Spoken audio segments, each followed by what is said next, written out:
और रुक करेंगे बड़ी खबर का। मणिपुर से ये बड़ी खबर है, जहां पर उग्रवादी हमले में दौसा का लाल आरपी मीणा भी शहीद हो गया था।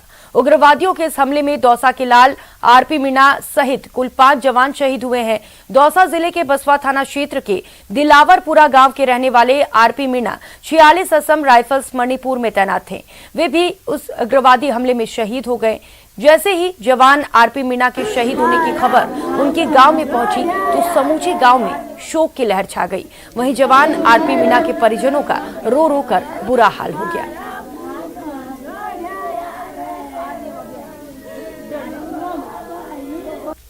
आसाम 46 आसाम राइफल में गए थे।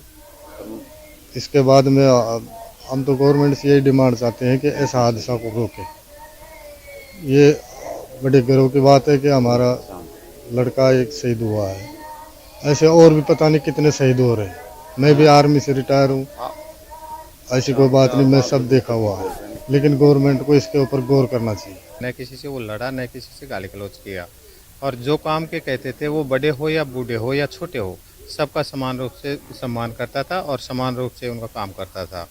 अब सरकार से यही मांग है कि हमें गर्व है वैसे कि हमने हमारा लाल खो दिया, कोई दिक्कत नहीं, लेकिन आगे उनके बच्चों और उनके परिवार की थोड़ी परिवारिक की कोशिश करें।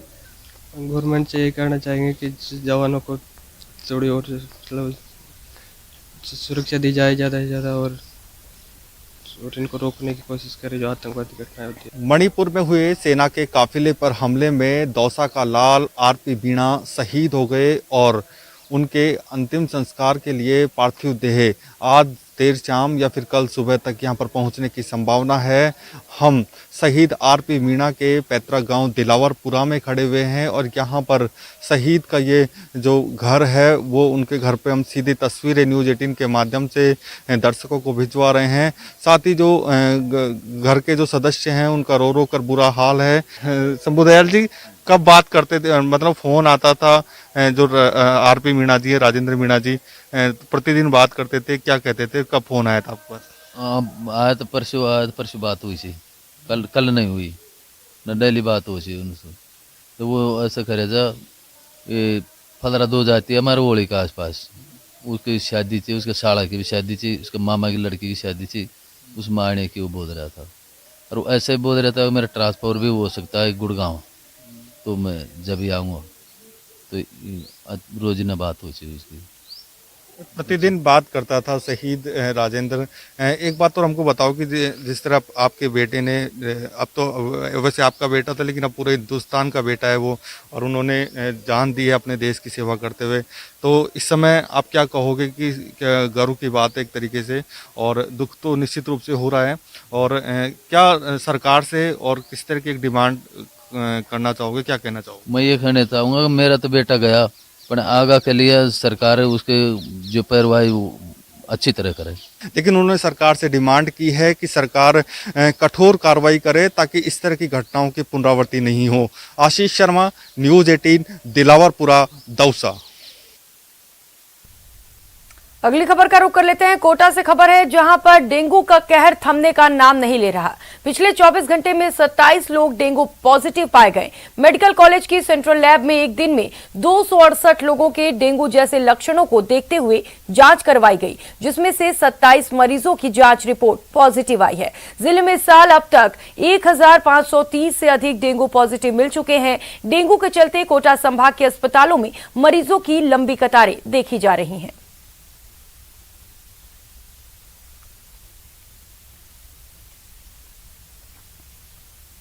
आगे बढ़ेंगे। सवाई माधोपुर के रणथंभौर नेशनल पार्क के बीचों बीच होकर गुजरने वाले त्रिनेश गणेश रोड पर इन दिनों लगातार बाघ और बाघिन का मूवमेंट बना हुआ है, जिसके कारण त्रिनेश गणेश मंदिर जाने वाले पैदल और बाइक सवार यात्रियों को खतरा हो सकता है और कोई भी बड़ी दुर्घटना हो सकती है। आज एक बार फिर बाघिन त्रिनेश गणेश रोड पर आ गई और काफी देर तक चहलकदमी करती रही। बाघिन के आने से पर्यटक वाहनों के पहिए थम गए। बाघिन काफी देर तक चहलकदमी करती नजर आई और फिर जंगल में लौट गई। तब जाकर पर्यटकों की आवाजाही शुरू हुई।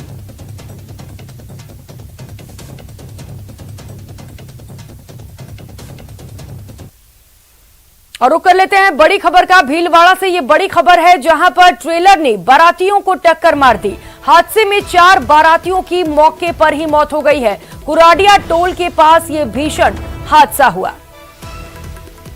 हादसे की तस्वीरें भी आपको दिखा रहे हैं। भीलवाड़ा से तस्वीरें हैं, जहां पर ट्रेलर चालक की बड़ी लापरवाही सामने आई है। ट्रेलर ने बारातियों को टक्कर मार दी। हादसे में 4 बारातियों की मौके पर ही मौत हो गई है।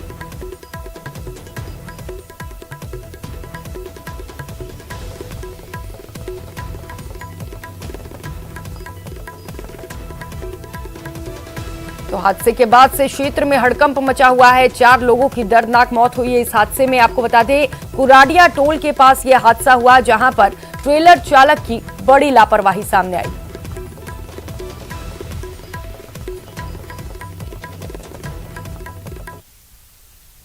पश्चिमी राजस्थान में एक बार फिर बर्ड फ्लू का खतरा मंडरा रहा है। सैकड़ों किलोमीटर की यात्रा तय कर आए प्रवासी परिंदे कुर्जा में इस बीमारी की पुष्टि हुई है। कापरडा के तालाब पर मरी कुर्जा में बर्ड फ्लू की पुष्टि की गई है, जिसके बाद पूरा सरकारी अमला हरकत में आ चुका है। जिला कलेक्टर ने अधिकारियों की बैठक ली और बर्ड फ्लू से निपटने को सभी आवश्यक कदम उठाने के निर्देश दिए। मारवाड़ में इस समय हजारों कुर्जा ने डेरा डाल रखा है।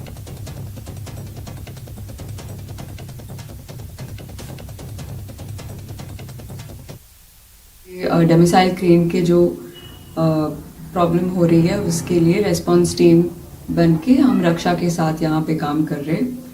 सो अभी आज की रिपोर्ट आने के बाद यही है कि हम कुछ प्रोटोकॉल सजेस्ट करने वाले हैं या कि कैसे वाइल्ड बर्ड्स के लिए कैसे हम क्या कर सकते हैं। आज की जो रिपोर्ट आई है उससे पुष्टि हो गई है कि ये एवियन इन्फ्लुएंजा है और ये एक घातक प्रॉब्लम, बड़ी समस्या है, क्योंकि बहुत सारे प्रवासी पक्षी इस क्षेत्र में भी विचरण कर रहे हैं। और अब बात पाली की। जिले के रोहट क्षेत्र के सरदार समंद बांध बड़ी संख्या में कुर्जा पक्षी मर गए। इनमें से 100 कुर्जा को दफना दिया गया। वहीं 2 मृत कुर्जा के सैंपल जांच के लिए भेजे गए हैं, जिससे मौत के कारणों का खुलासा हो सके। पशुपालन विभाग के अनुसार कुर्जा की मौत का कारण बर्ड फ्लू होना लग रहा है। हालांकि सही जानकारी सैंपल की रिपोर्ट आने के बाद ही पता चल सकेगा।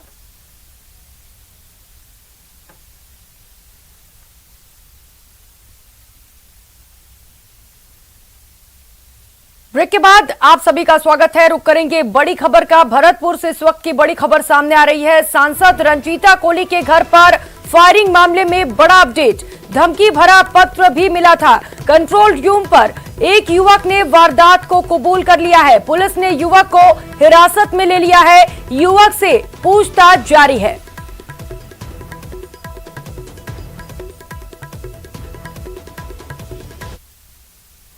भारत की सबसे बड़े टीकाकरण अभियान की नींव रही हैं एएनएम कार्यकर्ता। देश को 100 करोड़ टीकाकरण के लक्ष्य तक पहुंचाने का श्रेय इन महिलाओं को ही जाता है। इनमें से ज्यादातर एएनएम कार्यकर्ता 20 से 25 साल की उम्र के बीच की हैं, जिन्हें कोविड-19 महामारी के दौरान उस वक्त भर्ती किया गया था जब कोरोना के मामले हर दिन तेजी से बढ़ रहे थे। टीकाकरण को लेकर नेटवर्क 18 और फेडरल बैंक की जागरूकता मुहिम संजीवनी अ शॉट ऑफ लाइफ ने ऐसे ही 3 एएनएम कार्यकर्ताओं से मुलाकात की, जो राजस्थान के जोधपुर शहर में कार्यरत हैं। ये सभी पूरे समर्पण भाव के साथ बिना कोई छुट्टी लिए अपना काम कर रही हैं। आइए ये रिपोर्ट देखें।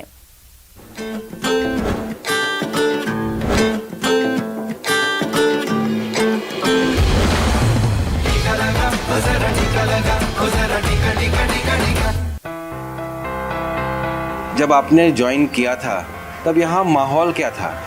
उस टाइम सर कोरोना भयंकर फैला हुआ था। पॉजिटिव केस डेली आते थे, तो हम उनको आइसोलेट करते थे। 14 दिन तक उनकी कंटिन्यू मॉनिटरिंग करते थे। हम सर उनको जैसे सैंपलिंग वगैरह करवाते थे और जैसे पॉजिटिव आते तो उनको होम आइसोलेशन करते और ट्रीटमेंट देते थे, और जो ज़्यादा गंभीर होता है उनको रेफर करवाते थे। यहाँ पहली बात तो सर हमें भाषा समझ में नहीं आती थी, लोगों की भाषा की प्रॉब्लम थी। धीरे धीरे फिर कंटिन्यू काम करने लगे तो भाषा वगैरह समझ में आने लगे। फिर इसी माहौल में हम घुल मिल गए। घर वाले भी चिंतित थे सर, और हम भी घर से दूर थे तो थोड़े बहुत हम भी कर रहे थे।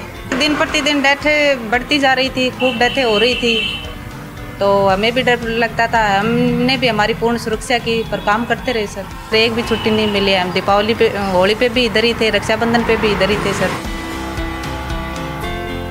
कोई भी अगर कोई जॉब स्टार्ट करता है तो सब अपना चाहते हैं कि हाँ ठीक है, सही तरीके से हो, ज़्यादा प्रेशर नहीं हो। लेकिन इन लोगों का जिस सिचुएशन में इनका इंट्रो हुआ है, मतलब जब ये आए हैं, तो इनका मेरे हिसाब से ये कि सबसे जो अहम हिस्सा है इन्होंने अपनी ज़िंदगी का, हो सकता है इस ड्राइव के दौरान सबसे अहम पार्ट इन्होंने अपनी ज़िंदगी का निभाया है सर। हार्ड से हार्ड ड्यूटी कर सकते हैं सर, पूरा नॉलेज हो गया अभी पर। कोरोना काल में इतनी हार्ड ड्यूटी की है तो आगे भी हम कर सकते हैं सर। परिवार को गर्व है सर, हमारे घर वाले कहते हैं आराम से ड्यूटी करो, कोई टेंशन नहीं है। बहुत अच्छा लग रहा है इसमें करके कि हमारा सौभाग्य है कि इस महामारी के टाइम पे हमें जॉब मिली और अच्छे से हम कार्य करें, आगे भी कुछ सीखें ताकि कोई भी खतरे का कुछ भी आए तो उसमें हम आगे बढ़ चढ़ कर हिस्सा लें। सर हमें बहुत अच्छा महसूस हो रहा है कि आज हमने इंडिया के अंदर 100 करोड़ वैक्सीनेटेड लोगों को मतलब कोरोना से मुक्त किया है। जो हमारी एनएम बहनें हैं उनको भी बहुत बहुत मैं धन्यवाद देना चाहूँगी, जिनके छोटे बच्चे हैं, घर पे सास ससुर है, बूढ़े माँ बाप है, उनकी बगैर परवाह किए उन्होंने जी जान से ड्यूटी की है। ये जो यंगस्टर्स हैं जिनको रिक्रूट किया गया है, इनका कंट्रीब्यूशन कोविड में बहुत ही तारीफ के काबिल है। अगर शायद ये नहीं होते तो हम आज जिस मुकाम पर हैं, जो लगभग कोविड वैक्सीनेशन कर पाए लोगों का, वो शायद मुकाम हम हासिल नहीं कर पाते।